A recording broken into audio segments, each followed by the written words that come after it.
కవిత గారు, శ్రీమతి కవిత గారు ఈ రోజున ఈ వేదిక మీద మీరు వచ్చి ఈ కార్యక్రమంలో పాల్గొనడం అనేటువంటిది ఒక అద్భుతమైనటువంటి మరిచిపోలేని సన్నివేశం. ఇక్కడ ఉన్న ప్రతి ఒక్కరికి ఇవాళ ఈ వేదిక అంగరంగ వైభవంగా ఉండి మనం ఈ సమ్మేళనం జరుపుకుంటున్నామంటే తెలంగాణ రాష్ట్ర ముఖ్యమంత్రి చంద్రశేఖరరావు గారి చలవ మూలంగా ఈ ఆడిటోరియం మనకి ఎటువంటి అద్దె లేకుండా వారు ఇవ్వటం జరిగింది.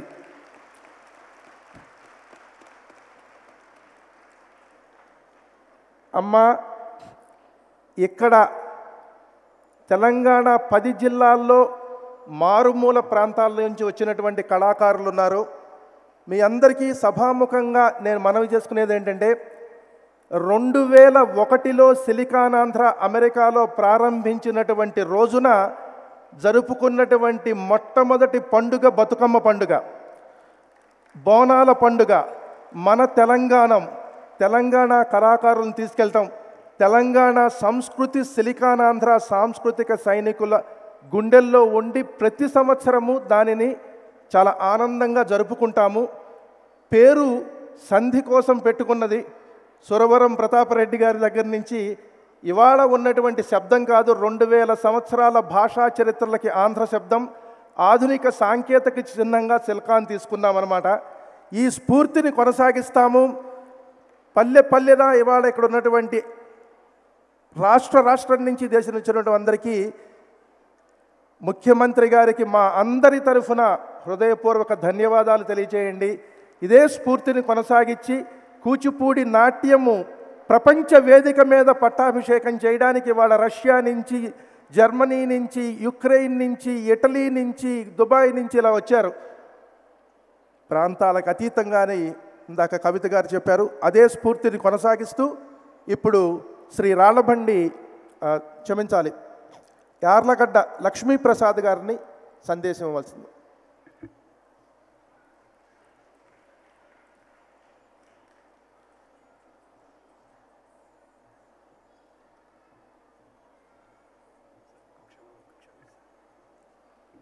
కవిత గారిని సిలికానాంధ్ర తరపున సత్కరించవలసింది.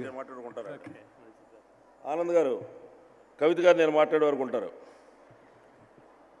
సభకు నమస్కారం. సిలికానాంధ్ర చేసినటువంటి కార్యక్రమాలను బుద్ధప్రసాద్ గారు వివరించారు. అయితే మరొక విషయం ఏమిటంటే, ఇవాళ ప్రపంచం మొత్తం మీద కేవలం తెలుగు సాంస్కృతిక కార్యక్రమాలనే 24 గంటలు ప్రసారం చేసేటువంటి సిలికానాంధ్ర టీవీ కూడా సిలికానాంధ్ర వాళ్ళే ప్రారంభించారు. ఆ సంగతి మొత్తం ఈ సందర్భంగా నేను మీకు మనవి చేస్తూ ఉన్నాను. ఆంధ్రప్రదేశ్లో ఉన్నటువంటి ఏ టీవీ కూడా సాంస్కృతిక కార్యక్రమాలకు 24 గంటలు కూడా ప్రత్యేక పీట వేసినటువంటి ఏకైక టీవీ సిలికానాంధ్ర టీవీ. ఆ ప్రారంభోత్సవ కార్యక్రమాల్లో బుద్ధప్రసాద్ గారు నేను కూడా పాల్గొన్నాను, మీకు మనవి చేస్తూ ఉన్నాను.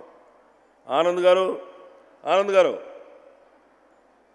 ఈ రోజున కేవలం 4వ అంతర్జాతీయ నాట్య సమ్మేళనం, ఇది మీరు ఇంతకుముందు 3 చేశారు. కానీ ఈ రోజున మీరు చేసినటువంటి ఏకైక కార్యక్రమం ఏమిటంటే, వచ్చిండన్నా వచ్చాడన్నా వరాల తెలుగు ఒకటేనన్నా అని చెప్పారు సి నారాయణ రెడ్డి గారు చెప్పినట్టు. అన్నదమ్ముల వలె రాష్ట్రాలు 2 విడిగా విడిపోయినా కళలకు ఎల్లం లేదని చెప్పని అమ్మాయితో మీరు ఇక్కడ పలికించారు. ఇది ఆంధ్ర తెలంగాణ 2 రాష్ట్రాల ప్రజల హృదయాలను కలిపేటువంటి ఒక అద్భుతమైన చారిత్రక ఘట్టమని మీకు నేను మనవి చేస్తూ ఉన్నాను. ప్రత్యేక తెలంగాణ రాష్ట్రం ఏర్పడటం ఆంధ్ర ప్రాంతంలో నా ఎవరికి ఇష్టం లేదనేటువంటి భావన మీ మనసులోంచి చెరిపివేయండి. కలిసి ఉండాలని కోరుకున్నారు. కానీ పార్లమెంటులో, రాజ్యసభలో బిల్లు పాస్ అయిన మరుసటి రోజున ఆంధ్రప్రదేశ్లో ఒక్క కూడా సంఘటన కానీ నిరసన కానీ జరగలేదన్న చారిత్రక సత్యాన్ని కూడా మా అమ్మాయి గుర్తుపెట్టుకోవాలని చెప్పని నేను మనవి చేస్తూ ఉన్నాను. ఈ రోజున కేసీఆర్ గారు ఈ హాల్ని, ఈ సభకి ఫ్రీగా ఇవ్వకుండా అన్ని ఏర్పాట్లు చేయమని అన్ని విభాగాలకి ఆదేశించినటువంటి ఘట్టం కూడా సిలికానాంధ్ర సాధించిన మహోన్నత విజయం అని చెప్పని నేను మీకు చెప్తూ ఉన్నాను.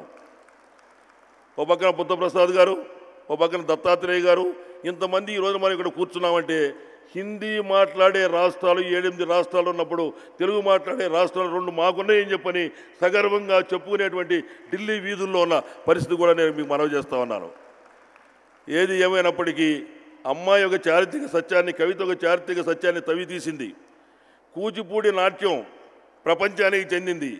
కూచిపూడి నర్తకుల్ని పోషించి అగ్రహారాన్ని ఇచ్చింది ఆనాడు తెలంగాణని, ఆ రోజు నిజాం కాలంలో పరిపాలిస్తున్న తానీషా అన్నటువంటి చారిత్రక సత్యాన్ని ఆంధ్రప్రదేశ్లో కోస్తాంధ్రలో ఉన్నటువంటి ప్రతి గడపకు మనం చెప్పవలసినటువంటి పరిస్థితులు మీకు మనవి చేస్తూ ఉన్నాను. కాబట్టి మనం 2 రాష్ట్రాలు సహోదరులం, అన్నదమ్ములం, మనందరం భాష ఒకటే, సంస్కృతి ఒకటే. ఇటువంటి సంస్కృతిని పునరుజ్జీవింపజేయటానికి మనం అందరం కూడా భారతీయులు అనేటువంటి ఒక సత్యాన్ని మనం గుర్తుపెట్టుకోవాలి.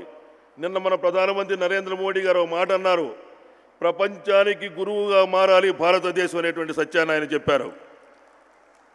ప్రపంచంలో ఏ చరిత్ర, ఏ దేశం చెప్పినటువంటి సత్యాన్ని భారతదేశం చెప్పింది. సర్వే జన సుఖినో భవంతు అని చెప్పినటువంటి దేశం భారతదేశమే. అక్కడికి తృప్తి చెందకుండా వసుదైవ కుటుంబకం అని చెప్పినటువంటి జాతి కూడా భారతదేశం, భారత జాతి అని మీరు మనం చేస్తున్నారు. అంతేకాకుండా త్రైలోక్యం మంగళం కురు, ముల్లోకాలు మంగళప్రదంగా ఉండాలని చెప్పిన దేశం. లోకా సమస్త సుఖినో భవంతు, అన్ని లోకాలు సుఖంగా ఉండాలని చెప్పిన దేశం, జాతి భరత జాతి. కాబట్టి మన తెలుగువారంగా భరత జాతిలో మనం కూడా ఒక భాగం. కాబట్టి ఈ రోజున 18 దేశాల నుంచి 8,000 మంది కళాకారులు ఇక్కడ పాల్గొంటున్నారంటే ఇది కూచిపూడి నృత్యం అనేటువంటిది కేవలం ఆంధ్ర, తెలంగాణ, భారతీయతకు సంబంధించకుండా విశ్వవ్యాప్తంగా ప్రపంచానికి సంబంధించిన ఒక ఆర్ట్ ఫారంగా మనం తీసుకోవాలని చెప్తూ ఇటువంటి మాత్ర కార్యక్రమాన్ని ఏర్పాటు చేసిన ఆనంద్ గారికి, వారి సైనికులకు, మిత్రబృందానికి, 2 రాష్ట్ర ప్రభుత్వాలకు కూడా నేను హృదయపూర్వక అభినందనలు తెలియజేస్తూ సెలవు తీసుకుంటున్నాను. జై తెలంగాణ, జై ఆంధ్రప్రదేశ్, జై హింద్. డాక్టర్ లక్ష్మీప్రసాద్ గారు